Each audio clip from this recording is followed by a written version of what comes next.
ایک ایسے شخص کی کہانی جس نے بھری جوانی میں اپنی جان خطرے میں ڈال دی، صرف اس لیے کہ وطن عزیز پاکستان کو دشمنوں سے محفوظ رکھا جا سکے۔ محمد عباس ثاقب کے قلم سے نکلی ایک بے مثال کہانی، وطن زاد۔ سنیما اسکرین پر فلم شروع ہو چکی تھی۔ راج کپور دریا کے بیچوں بیچ ڈفلی بجاتے ہوئے مکیش کی آواز پر ہونٹ ہلا رہا تھا۔ ادھر شمشاد بٹ نے بات آگے بڑھائی، بولا مگر فاروق بھائی نے ہمیں ایک بالکل نئے فلسفے سے متعارف کروایا۔ ان کا کہنا تھا کہ ہمیں ہر کارروائی کا منصوبہ اس طرح کرنا چاہیے کہ اس میں جانی نقصان کا امکان کم سے کم ہو۔ اگر کسی منصوبے میں بھاری جانی نقصان کا خطرہ ہے تو اسے ملتوی کر کے کسی بہتر موقع کا انتظار مناسب ہے، کیونکہ ہمارے ایک ایک نوجوان کی جان بہت قیمتی بلکہ انمول ہے۔ میں یہ سن کر بے ساختہ فاروق احمد کی سوچ کو داد دینے پر مجبور ہو گیا۔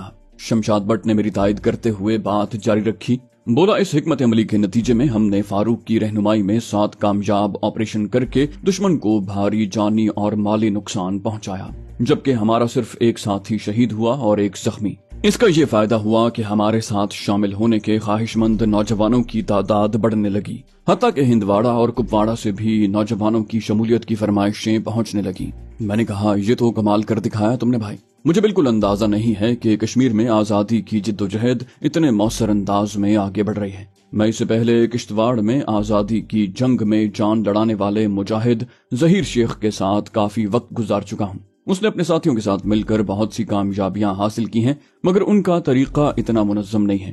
وہ زیادہ تر قابض فوجیوں کے کیمپوں یا قافلوں پر حملہ کرتے ہیں اور پھر دشوار گزار پہاڑوں میں اپنے ٹھکانوں پر جا چھپتے ہیں۔ شمشاد بھٹ نے میری بات سن کر کہا، ہم بانڈی پورہ کے سرفروشوں اور ظہیر شیخ اور اس کے ساتھی مجاہدوں کی جدوجہد میں اصل فرق صرف فاروق بھائی کا ہے۔ ویسے اگر زندگی نے موقع دیا تو میں کشتواڑ کے اس شیر سے ملنا چاہوں گا، تمہاری اس سے ملاقات کہاں ہوئی تھی؟ میں نے کہا مجھے وہ یہیں دلی کی سڑکوں پر سائیکل رکشہ دوڑاتا ملا تھا، پھر قسمت نے ہمارے راستے اور منزل ایک کر دیے اور ہم دونوں ایک دوسرے کے ساتھی ہی نہیں بھائی بن گئے۔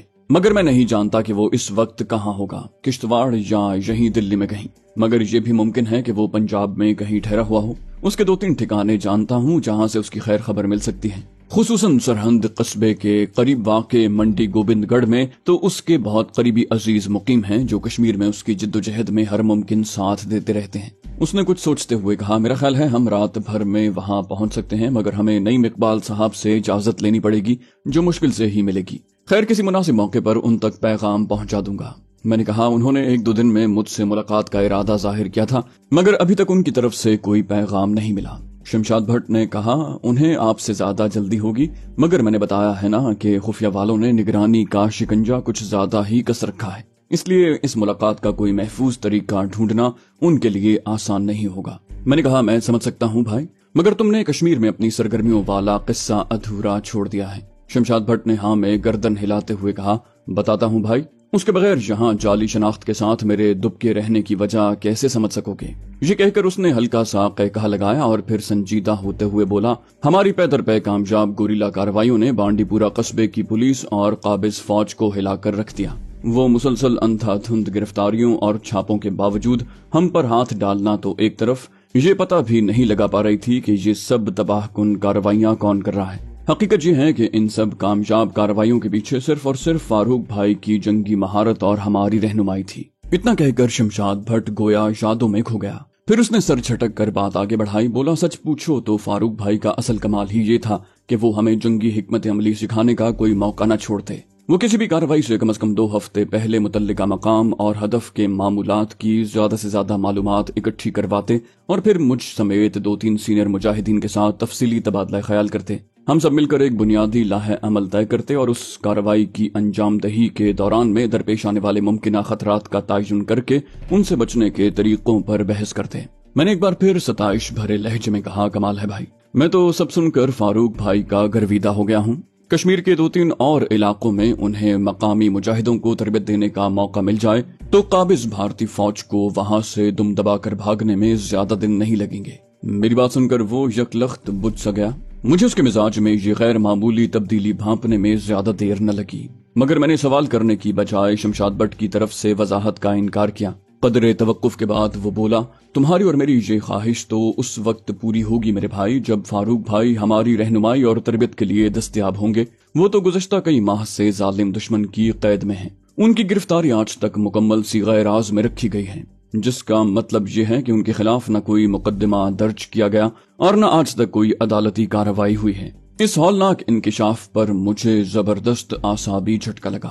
میرے وہم و گمان میں بھی نہ تھا شمشاد بھٹ اتنی دیر سے جس فاروق احمد اور ان کے کارناموں کے بارے میں اتنی محبت اور فخریہ لہجے میں بات کر رہا تھا، ان پر اتنی بڑی قیامت بیت چکی ہے۔ مجھے شمشاد بھٹ کی طرف سے مزید وضاحت کے بغیر بھی اندازہ تھا کہ ان پر گزشتہ چند مہینوں میں ظلم و ستم کے کتنے پہاڑ توڑے جا چکے ہوں گے۔ میں نے کچھ سوچ کر شمشاد بھٹ سے جلدی سے پوچھا، کچھ پتا ہے بھائی فاروق احمد کہاں قید میں رکھے گئے ہیں؟ شمشاد بھٹ نے مایوسی کے عالم میں نفی میں سر ہلایا، بولا، جہاں تک میں اپنے اوپر گزری قیامت کی روشنی میں بتا سکتا ہوں، ایسے حساس قیدیوں کو پوشیدہ انداز میں قید رکھنے کے لیے جموں کی بدنام زمانہ امبھلا جیل کا نام سب سے پہلے آتا ہے، مگر میں یقین سے نہیں کہہ سکتا۔ ہو سکتا ہے نعیم اقبال صاحب کو اس بارے میں کچھ معلومات ہوں۔ میں نے اس کی بات سن کر ہاں میں گردن ہلائی اور بولا، وہ تو میں ان سے ملاقات میں پوچھ ہی لوں گا، مگر جان کر مجھے زبردست صدمہ پہنچا ہے کہ کشمیریوں کی آزادی کی جدوجہد کو طاقتور بنانے کے لیے اتنا زبردست کردار کرنے والا شخص اپنا مقصد پورا کرنے سے پہلے ہی دشمنوں کے ہتھے چڑھ گیا ہے۔ فاروق بھائی کی گرفتاری سے تو کشمیر کی آزادی کی جدوجہد کو زبردست دھچکا لگا ہوگا۔ شمشاد بھٹ نے مایوس لہجے میں کہا، صرف دھچکا نہیں لگا بھائی، بانڈی پورہ میں تو ہماری جدوجہد مکمل طور پر رک چکی ہے۔ فاروق بھائی کو قابض فوج کے شکنجے میں پھنسنے سے بچانے کی کوشش میں میرے 4 شیر جیسے ساتھی شہید ہو گئے۔ خود مجھے پنڈلی میں گولی لگی اور میں بہت زیادہ خون بہہ جانے کے نتیجے میں موت کے بہت قریب پہنچ گیا تھا۔ لگ بھگ 2.5 مہینے میں چلنے پھرنے کے قابل ہو سکا۔ اس کے بعد ہی مجھے وہاں سے نکال کر یہاں لایا گیا تھا اور اس نئی شناخت کے ساتھ چپ چاپ پوشیدگی کی زندگی گزارنے کا حکم صادر کر دیا گیا۔ میں نے مضطرب لہجے میں کہا، ذرا تفصیل سے بتاؤ بھیا، یہ ہولناک واقعہ کیسے رونما ہوا؟ ہم دونوں کی آواز بس اتنی ہی بلند تھی کہ فلم کے شور شرابے کے باوجود ایک دوسرے کی بات سن سکتے۔ ویسے بھی اسکرین پر ایک سنسنی خیز منظر چل رہا تھا جس میں ڈاکو ولن کے روپ میں اداکار پران پولیس کا مخبر ہونے کے شبے میں راج کپور عرف راجو کو تشدد کا نشانہ بنا رہا تھا۔ میں یہ سوچ کر تڑپ اٹھا کہ فاروق احمد تو قابض بھارتی فوج کے ہاتھوں شاید اس سے بھی زیادہ اذیتناک تشدد سے گزر رہے ہوں گے۔ تبھی شمشاد بھٹ نے سینے میں آکسیجن کھینچتے ہوئے بات آگے بڑھائی، بولا، بھیا ہوا یوں کہ لگ بھگ کسی بڑے نقصان سے دوچار ہوئے بغیر ہماری اتنی ساری کامیاب کارروائیوں کے باعث قابض فوج میں اوپر سے نیچے تک کھلبلی مچ گئی۔ نہ صرف بانڈی پورہ کی چھاونی کی افرادی قوت میں اضافہ کر دیا گیا کہ وہاں کے لیے کافی تعداد میں اسلحہ اور ساز و سامان بھی بھجوا دیا، جس میں سب سے خطرناک برطانوی ساختہ ہمبر آرمرڈ کار تھی جس پر رائفل تو کیا مشین گن کی گولی بھی اثر نہیں کرتی، جبکہ اس بختر بند گاڑی میں نصب 15 ملی میٹر کیلیبر والی بیسا ہیوی مشین گن کئی میل تک اپنا ہدف چھل نہیں کر سکتی ہے۔ میں نے اس کے خاموش ہونے پر کہا، بہت تباہ کن ہتھیار ہتھے لگ گیا تھا ان بدماشوں کے۔ اس بختر بند گاڑی نے تو تم لوگوں کے لیے کارروائی بہت مشکل بنا دی ہوگی۔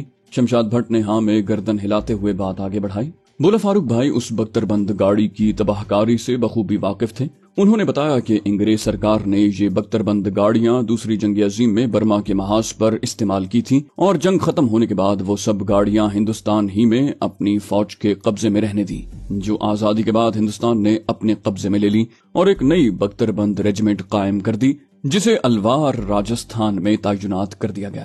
وہ جو کچھ بتا رہا تھا وہ انتہائی تشویشناک تھا اور میں جلد از جلد مزید تفصیلات جاننا چاہتا تھا، لہٰذا میں نے تائید میں گردن ہلا کر بات آگے بڑھانے کا اشارہ کیا۔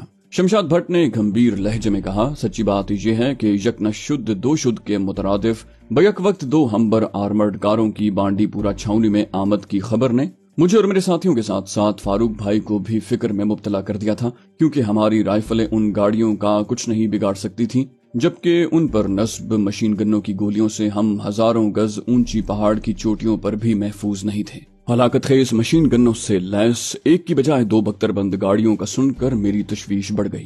البتہ میں نے شمشاد بھٹ کی گفتگو میں مداخلت کی بجائے اس کے بولنے کا انتظار مناسب سمجھا۔ وہ بولا، ہمبر آرمرڈ کاروں کے بانڈی پورہ چھاونی میں پہنچنے کے بعد فاروق بھائی نے ہم سب سے مشورے میں واضح کیا کہ اب صورتحال یکسر بدل گئی ہے اور اب ہمیں پہلے سے زیادہ محتاط ہو کر اپنی کارروائیوں کی منصوبہ بندی کرنی ہوگی۔